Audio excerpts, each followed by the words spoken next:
Now you mentioned water, and obviously there has been massive changes from Three Waters and that, and it's a long way to go. It's quite a tricky subject, and it calls into question the whole relationship between local government and central government. And you're in a role where you're almost like a facilitator between the two as the sort of local representative of the government. Um, how has the negotiations with the mayors of the region been going on the issue of water and other issues as well?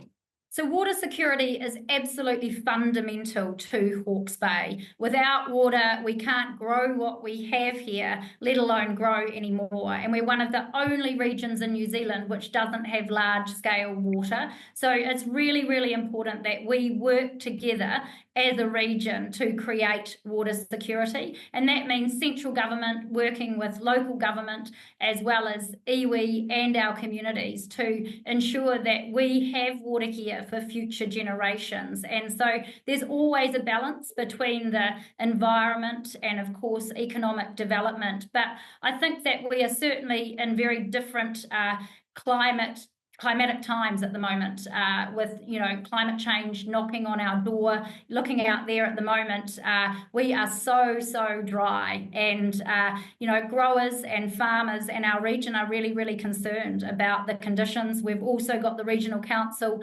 halving the water allocations across the Heretaunga Plains as they feel that that aquifer is over allocated.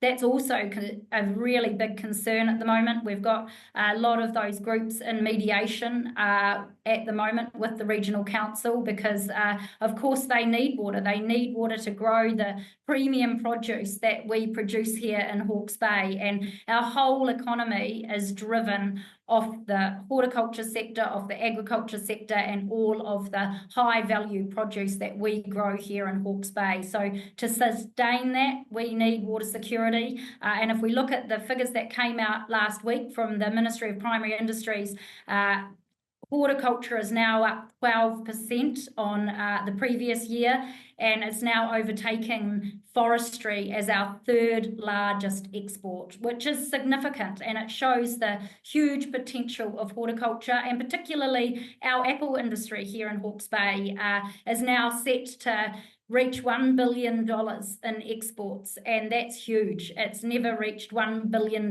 before. So there's huge opportunity there, and that opportunity brings jobs and drives our economy here in Hawke's Bay. And without water, we cannot drive our economy. So we need to work together as local leaders and ensure that we have water security.